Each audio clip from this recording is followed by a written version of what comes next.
We're here in Lithonia and at the wonderful Masjid, Masjid al-Nur. It's been here for about 23 years, built by this community, and we're going to speak with the Imam of the Masjid, Imam Nasheed Abdul Khalid. So join us as we go inside Islam today at Masjid al-Nur in Lithonia.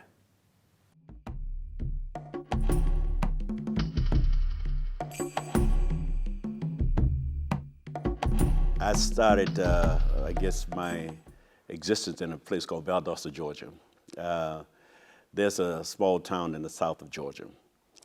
I was raised with Christian parents. My mother was a very hard worker. She raised two boys. My father and my mom separated, so basically my mom did most of the work. So, alhamdulillah, I thank Allah that I grew up as I got to be older, 13 and 14. My father wanted me to come and stay with him now because I was old, I could stay by myself. I didn't need no one to watch me all the time. So I stayed with him a few years, and he showed me about church. He's a very religious person too. He's showed me about church and how the church got built. Actually, my grandfather on my father's side, he built the church. Even to this day, my father attended this particular church. I knew that this was something that he was sincere because my father at this present time is 87, and he still attends this church, even though his body is very weakly. He still attend this church. Now, as I grew older, I got to the point that I finished school. I decided that I wanted to take a chance on my musical background. I started really when I was just 13, teaching myself how to play music. And then as I got to my last couple of years in high school, I started taking lessons in actually how to read music and how to play the upright bass. I really was a guitarist prior to that. And then as I moved more into my background of the bass, I realized that, that I could do a few things with the bass, and which was a good thing. But my religious background still stayed strong. I knew that religion was a part of my existence. So I did take a trip to Boston, Massachusetts, to actually work with a band. I wound up going to a school there, which is Berklee School of Music, to get a little bit stronger in my background of music. As I did that, I realized that I could obviously work more, and that took me through the idea of my musical being stronger. So I began to travel with certain groups and so forth. But religion was always something that it played a strong part of my life. And I knew that I needed some more background in religion. As you may not know, but I came through the Nation of Islam, which was a religion that I first was introduced after Christianity in 1973. And then, when the Honorable Elijah Muhammad at that particular time returned to Allah, I began to, of course, go through the changes of trying to figure out what I was going to do. And then I came to understand that the Honorable Warithuddin Muhammad was the one to whom started introducing a different aspect of the Islam that I knew at that particular time. In that particular time, he introduced what I think was the first one who introduced to me the idea of learning something about Arabic, learning something about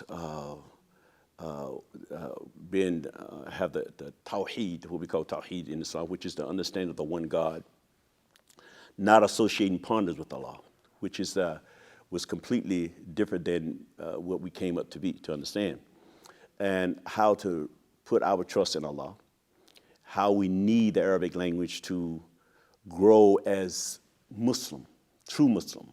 The Prophet to whom Warithuddin introduced to me, Imam Warithuddin, introduced to me was Prophet Muhammad sallallahu alaihi wasallam, to whom all praises due. He introduced me to him. By doing so, alhamdulillah, this has opened up a whole different world for me, a whole different world that I have never known before. And also gave me the understanding that my life had a purpose. And as I began to understand that, there was a friend of Imam Warithuddin Muhammad in Boston, Massachusetts, to whom I went. I was studying music too at the time. His name was Shakir. He introduced me to the basic understanding of the Arabic language and how to read the Arabic language. So because of that background of understanding about the music and Arabic language and all the sounds and stuff like that, I could relate them to be, well, not necessarily the same, but at least in the same avenue that I could relate the two. Of course, as I began to understand more about the Arabic language, of course, the Qur'an itself, which Imam Warithuddin Muhammad introduced to me, I wanted to read. This is something, obviously, that we need to understand. To read the Qur'an in its original language is really the goal of basically all Muslim. And not only to read, but that's the first level, and then to understand it. So I began to take on this, and it became more demanding of my soul to try to understand that than even the music. Even though I understood some basic things about the music, when I began to understand, at least try to get into the Arabic language, I began to see the relationship of them both, but yet and still, the Arabic language seemed to be just part of me. I think it was part of something that obviously related way back before I understood about Islam. It related way back before, obviously, we think about slavery and things like that. It is a part of our background. And so that began to be something, obviously, that I had a drive that I must learn this language. And alhamdulillah, Allah blessed me to get to the point that, alhamdulillah, reading is obviously not a problem now, thanks to Allah. And now I can even understand the basic part of grammar. The thing about it is that if you begin to read the Arabic language, obviously there's a great benefits in that. But as I began to understand that, I wanted to understand what I was reading. And then as I began to get older into the religion and get older into the understanding of what I should be doing as a Muslim, I wanted to take it to another level. I wanted to challenge myself to be in an environment that forced me to speak the Arabic language, not only from the religious point of view, but from the livelihood. So obviously, in 1996 and 97, I took a trip to Egypt. I had been going to Egypt actually 3 years prior to that, every year for 3 months, just to get around the people to whom spoke Arabic every day. I decided, myself and my wife, that we should go there and just stay there and really absorb the language. So we did that. Alhamdulillah, we went for 2 years to begin to realize that this is something that I can learn. Alhamdulillah, I think Allah, alhamdulillah, did a very good job in the sense of Allah blessed us, I should say, to be, we could speak the language to the point that I could basically do anything I wanted to do. Obviously, I'm not at the level I should be, but alhamdulillah, those 2 years really helped out a lot. There, I also want to say that while I was there, I was blessed to work with some very good people in the sense of the musical background. I just want to bring that back because I feel like that's a very crucial aspect of my life that just need to be told. So I did meet some people there that I didn't go there for music. I went there mainly to learn the language. But I did get a chance to work with some people there for the 2 years. And a jazz group, Ali Hagar, which is a very known person in that part of the country. He's a well-known, his name is Ali Hajar, but they call him Ali Hagar. He's almost like a Michael Jackson here. So I work with him quite often, and I work with several jazz groups there, teaching them actually jazz that was originally started here in this country. So Allah blessed me to go and come back, alhamdulillah. I was working with Imam William at Al-Mu'minun prior to going. I did go to him and ask him, would it be all right for some of the brothers to start a masjid? He said to me, brother, if you can do that, go ahead and do it. It was 5 of us that started the masjid. The brothers actually elected me. I didn't ask for the position, but they said that since I had a little background in understanding some basic things of Islam, they wanted me to start the masjid. I said, well, you know, I'll do it for a while and maybe can elect somebody else later on. So they said, okay, no problem. But it was 5 of us. And alhamdulillah, we started and began to move in different directions and try to start something. We had, alhamdulillah, Allah allowed us to attract quite a few people to the masjid, alhamdulillah. And they began to support from the financial point, because obviously 5 people cannot run a masjid. So we did get some help. And in the sense that Allah sustained us.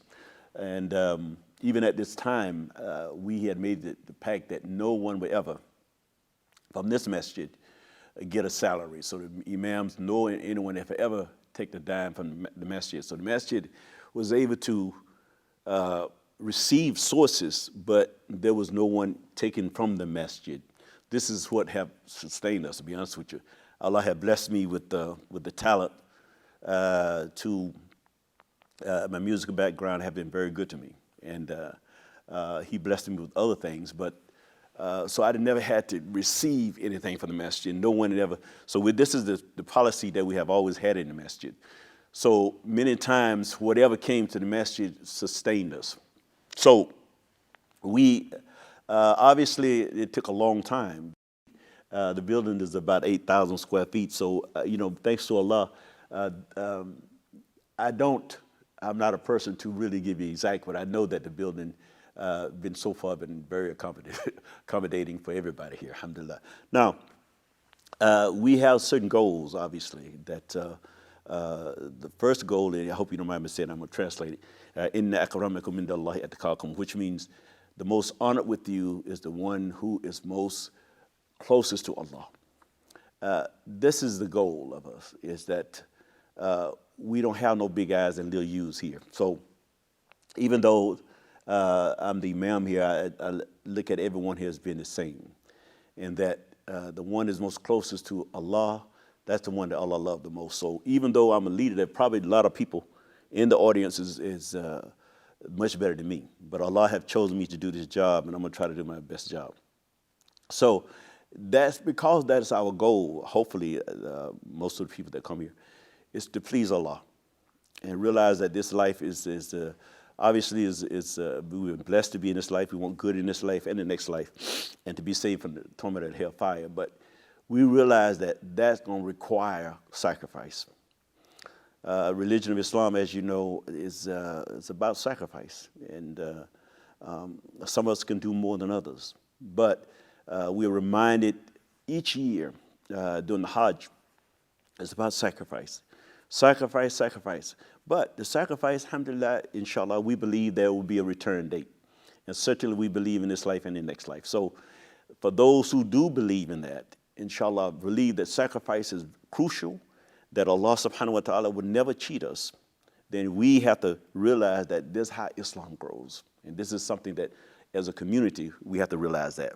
So even, alhamdulillah, we have been blessed with the masjid.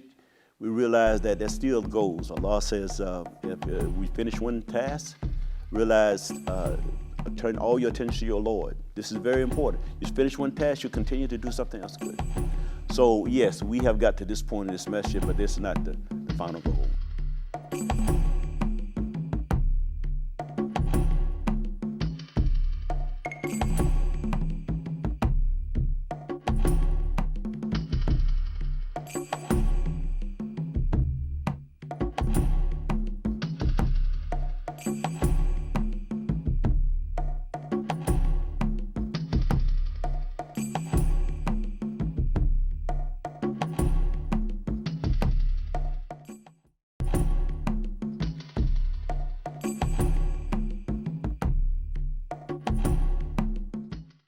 Welcome, I'm Imam Plemon El-Amin, and we're at the corporate office, the world office of UPS here in North Atlanta. We're here to interview Mohammed Asim, who is a vice president that has worked his way up from an immigrant from Pakistan to be a vice president here at UPS. So join us as we talk with Mohammed on Inside Islam Today.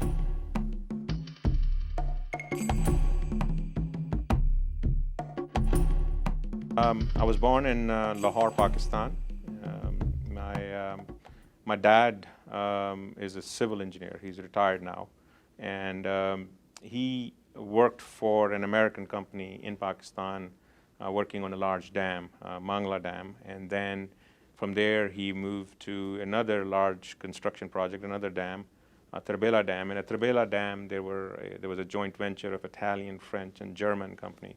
So I kind of grew up on these huge construction projects and with a lot of non-Pakistani friends and interaction with a lot of European and American classmates of mine. So I grew up in that environment, and my dad, after Terbela, ended up coming to United States and joining his previous employer from Mangla Dam. The company was located in South San Francisco. It used to be called Guy F. Atkinson. Doesn't exist now, but it was a fairly large company at that point, so he ended up starting to work with them. And I ended up joining him a couple of years later. My mom had passed away in a car accident, and so the whole family joined my dad. Yeah, when I arrived in San Francisco, I already had part of my college education started. I was about 19 years old or so. And I ended up working full-time and ended up going to night school. University in San Francisco is called Golden Gate University. I did finish my bachelor's with them first, and then I did my MBA in finance. The employer that I had, they actually paid for my education while I worked full-time. That's how I finished my once I finished my MBA, I wanted to also become a CPA. Ended up joining a firm, one of the big four in public accounting, KPMG. So I ended up joining them, and that's where I did my CPA work with KPMG in San Francisco. At the time, this was the job market was booming, and in San Francisco area, there was a lot of new companies coming, and a lot of movement between companies for employees. So I ended up working for quite a few companies. I ended up working for a subsidiary of Ford Motor Company, Dole Packaged Foods. I worked for Sega video games folks. I worked for URS, an engineering company, and ended up also working for Mellon Bank. They had a leasing business unit in San Francisco. I was their CFO of that leasing group in San Francisco. I worked for maybe 9 or so companies over the years, and UPS is definitely a unique company. It has a very strong culture. People stay with the same company, and that all started literally from our founder of UPS. Jim Casey, this for my 2 cents, is very undiscovered business intellect. He came up with the comments and statements in, in the 20s and 30s and 40s and 50s that are still guiding lights for UPS today. Jim Casey was literally a 19-year-old kid in Seattle when he started a bike messenger company with a couple of his friends. And today, UPS is over 400,000 employees in 200 plus countries. UPS is world's 8th biggest airline. So it is a huge company started by one teenager in Seattle. And the way he set up the company, the main concept that basically drives the whole UPS, it's a partnership. It's how we treat each other, how we work with each other. It's the integrity. It's how we treat our customers, our vendors. So it has created a very strong culture, and that's why people, once they join UPS, they usually do not leave. As for my personal belief that we do need to work with our community we're in. Also, my religion teaches that we have to be helpful to those people who are not as fortunate as we are. Charity is a big part of Islam, and that is also, by the way, true for UPS. UPS is a very strong believer in helping the community, be a good community citizen. And actually, a friend of mine, Muhammad Inamullah, he actually started this charity. To some extent, I should also give credit to my partner at home, my wife. She has been a dedicated person who wants to help people. And we found, interestingly enough, in our own backyard in Atlanta, in Clarkston, that's where most of the refugees, when U.S. government brings them into the country, and in Atlanta area, Clarkston is the area where most of those new refugees usually arrive. And they have, a majority of them have come from very, very difficult situations. There are a lot of widows, there are a lot of orphans. There are people who have almost nothing to their name. I mean, they pretty much start from scratch. They also bring a lot of other disadvantages with them, the language skills and the understanding of U.S. Economy or environment. So, and that's, I'm an immigrant myself, but I was lucky enough that I had my father here and I spoke enough English to be able to assimilate in the society quickly. These people have a lot of disadvantages. Our government helps them for the first couple of 2-3 months, and after that, they're on their own. And so this glitter of hope, what it does is it's really helping these new immigrants that have come from some terrible, terrible environments from Myanmar to Africa, from you name it, and wherever there has been a problem and there has been casualties of war, these are the people that have lost their husbands, their fathers, their brothers, their sisters. So these are the people we think we owe. If we're going to help anybody, charity begins from home. This is our home. This is our own area. So that's where we try to do. And Glitter of Hope specifically targets orphans, where a lot of time they definitely don't have fathers, but sometimes they don't even have mothers. And these are young kids. But in addition to that, if we find a family that desperately needs help, the Glitter of Hope will step up and try to help them too. And we try to help them in anything we can, from food, from shelter. We really want to get them on their own feet if possible. But the young orphans, we definitely need to provide them support. So that's what the focus of Glitter of Hope is, to get them assimilated, get them support and help. And that has been a very rewarding experience for me. A lot of people ask me, moving from San Francisco to Atlanta, how was that?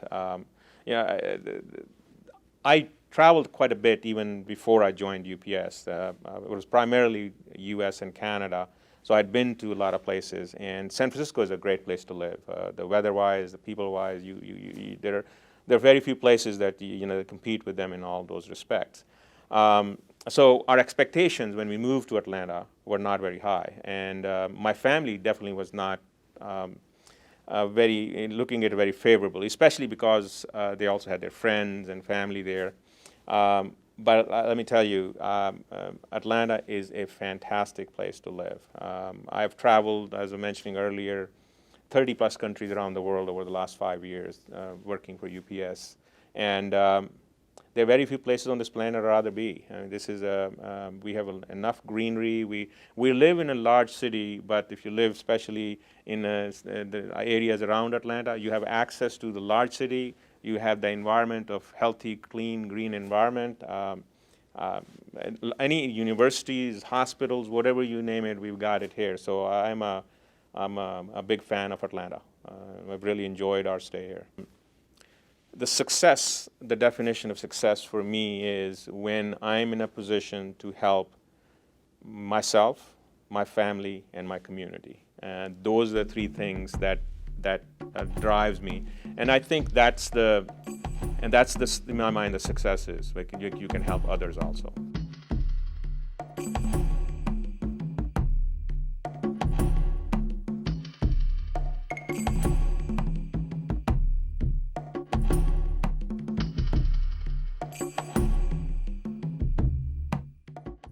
We've journeyed today inside the life of Imam Nasheed Abdul Khalid, the Imam of Masjid Al-Nur in Lithonia, Georgia. We've gone through the beautiful structure that was built from ground up by indigenous Muslims for the most part, and seen the great diversity that's available to Muslims in their life in terms of their culture, their leisure, and their careers.